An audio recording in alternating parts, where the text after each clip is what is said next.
I really like this visual of how to create a sales funnel on Facebook.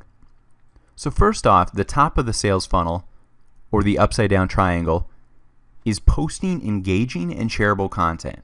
You're constantly posting images, videos, infographics, helpful blog posts, sharing other pages' content, sharing other YouTube content.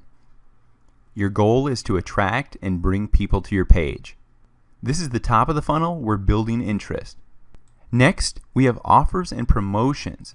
We want to provide incentives that appeal to our visitors. So this includes providing that free content to capture the email, providing a newsletter to capture that email.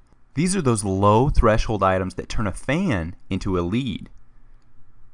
So I'll say lead generation or lead capturing a lot in this course. What I mean is turning that Facebook page like into someone that I can potentially market to via my email marketing campaign. Now finally, we've built the trust. We've helped that customer answer some questions about this service or product.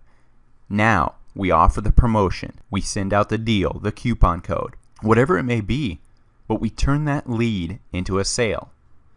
So that's why it's a funnel. It starts just attracting, then it provides value and engaging content to capture that lead, and then we convert that lead into a paying customer.